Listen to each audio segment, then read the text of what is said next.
हूं आपके साथ संस्कृति जैन। इस खास बुलेटिन में आपका स्वागत है और चलिए रुक कर लेते खास खबरों का, जो कि भोपाल से पहली खबर आपको बता दे। बीजेपी कार्यालय पहुंचे मनोनीत सीएम मोहन यादव। शपथ से पहले वे वीडी शर्मा और आपको बता दें मोहन यादव के बीच चर्चा भी हुई। दोनों नेताओं के बीच अब आगामी रणनीति को लेकर, संगठन की मजबूती को भी लेकर चर्चा की जा रही है। तो इस वक्त की ये बड़ी खबर भोपाल से आपको बता दें, बीजेपी कार्यालय पहुंचे हुए हैं मनोनीत सीएम मोहन यादव। शपथ से पहले वीडी शर्मा और मोहन यादव के बीच चर्चा भी हुई है। तस्वीरें आपको दिखा रहे हैं। दोनों नेताओं के बीच आगामी रणनीति को लेकर अब चर्चा की जा रही है। तो आपको जानकारी दे दें, शपथ से पहले ये रणनीति पर चर्चा और साथ ही साथ अब मंत्रिमंडल के गठन की कवायद भी तेज होने वाली है। ये तस्वीरें, ये भीड़ आपको दिखा रहे हैं बीजेपी के कार्यालय की, दफ्तर की ये तस्वीरें हैं। कार्यकर्ताओं का हुजूम भी यहां पर उमड़ा है। मनोनीत सीएम मोहन यादव और वीडी शर्मा के बीच चर्चा हो रही है आगामी रणनीति को लेकर। तस्वीरें ये जो आपको दिखा रहे हैं, ये बीजेपी कार्यालय की तस्वीरें हैं। भारी संख्या में, बड़ी संख्या में यहाँ पर कार्यकर्ताओं का हुजूम लगा हुआ है। बधाई भी यहाँ पर प्रेषित की जा रही है। ये देखिए ये तस्वीरें। लेकिन अब आने वाले दिनों में किस प्रकार से रणनीति को लेकर अब बीजेपी काम करने वाली है, इसको लेकर भी अब वीडी शर्मा और मनोनीत सीएम मोहन यादव के बीच चर्चाएं तेज होती जा रही हैं।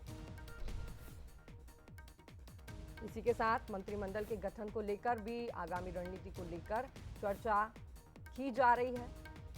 ये तस्वीरें बीजेपी कार्यालय की, मनोनीत सीएम मोहन यादव यहां पर पहुंचे हुए हैं। शपथ से पहले वीडी शर्मा और मोहन यादव के बीच चर्चा हो रही है। ये बड़ी खबर, बिग ब्रेकिंग न्यूज आपको जानकारी दे दें।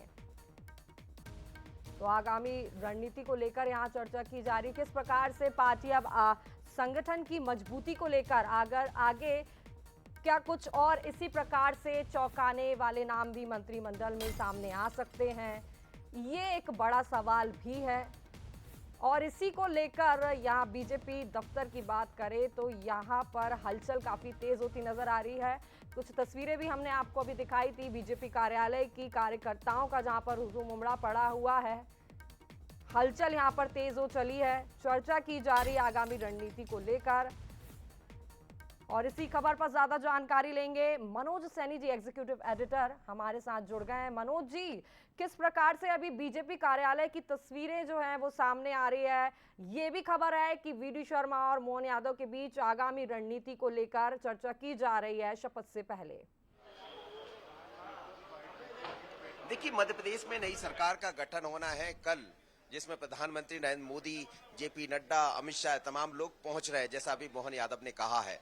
तो जाहिर है कि उससे पहले संगठन, माफ करिएगा, सरकार का गठन होना है। तो सरकार में आखिर मोहन यादव के साथ कौन से वो मंत्री होंगे, किनको स्थान देना, संगठन और सत्ता मिलकर आगे कैसे बढ़ेंगे, इन तमाम तरह के मुद्दों पर दोनों नेताओं के बीच चर्चा हुई है, जो जानकारी है। और चर्चा के उपरांत यहाँ से निकले, लेकिन जैसे ही बाहर आए तो पूरा हुजूम यहाँ दिखाई दे रहा था, एक अलग उत्साह कार्यकर्ताओं में, क्योंकि ये चौथी पीढ़ी है भारतीय जनता पार्टी की और बीजेपी ने पीढ़ी बदलने का काम किया। और उसी पीढ़ी बदलने को लेकर जो चर्चाएं चल रही है कि जब मंत्री परिषद का गठन होगा, जैसे कि हम कुछ नाम चला रहे हैं, तो वो नाम भी उसमें नजर आने वाले, यानी नए चेहरों को ज्यादा मौका मिलने वाला है। और नए चेहरे के साथ ही ऐसी आप देखिए कुछ नए चेहरे भी इस वक्त है उदय, नए चेहरे भी मैं देख रहा हूँ इस वक्त जी। क्या कहेंगे, अब तो सरकार का गठन होने जा रहा है।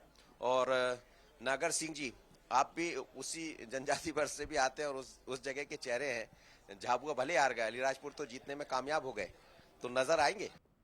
ये मनोज जी, भारतीय जनता पार्टी में संगठन महत्वपूर्ण है और संगठन जो दायित्व देता है उसको हम भारतीय जनता पार्टी कार्यकर्ता होने के नाते हम लोग सब लोग निभाते हैं। और अगर मैं भी एक भारतीय जनता पार्टी का बहुत छोटा सा कार्यकर्ता हूं, मैं चौथी बार का विधायक हूं। अगर मुझे भी संगठन समझता है उचित, तो मैं ईमानदारी के साथ दायित्व निभाने के लिए तैयार हूं। लेकिन वहां की जनता तो सोच ही रही कि इस बार नागर सिंह भी नजर आएंगे सरकार में, तो जनता की अपेक्षा पर मुझे लग रहा है सरकार, वो जो भी लोग बैठे हैं वरिष्ठ नेता, वो भी ध्यान देंगे। देखिए, मध्य प्रदेश में सारे वरिष्ठ नेताओं का नागर सिंह के ऊपर भरोसा भी है और मुझे भी विश्वास है कि आने वाले समय में मुझे कहीं न कहीं पार्टी हमारी विचार करेगी तो मैं ईमानदारी से दायित्व को निभाऊंगा। तो ये नागर सिंह है, चौथी बार जी। की विधायक है, अलीराजपुर से चुनाव जीते हैं और ऐसे कई चेहरे, जैसा मैं बात कर रहा था आपसे कि नए चेहरे नजर आने वाले हैं और जिस चेहरे से मैं बात कर रहा था सरकार का ये भी एक हिस्सा बन सकते हैं। जो मेरे पास जानकारी के अनुसार हमारी सूची जो चल रही है उसमें नागर सिंह भी नजर आ रहा है, अलीराजपुर से विधायक है, चौथी बार की विधायक है। तो नए चेहरों को मौका मिलने वाला, उसी को लेकर लंबी चर्चा हुई है। बिल्कुल मनोज जी, जैसे कि आपने बताया, और बीजेपी हमेशा से चौंकाने वाली पार्टी रही है, कल भी बीजेपी ने चौंकाया है और इसी तरह से अब बड़ा सवाल ये है कि अब मंत्रिमंडल के गठन में भी नए चेहरे सामने आ सकते हैं। बहुत शुक्रिया जानकारी के लिए, बातचीत के लिए मनोज जी। तो मध्य प्रदेश के नवनिर्वाचित मुख्यमंत्री मोहन यादव से पूर्व सीएम कमलनाथ ने मुलाकात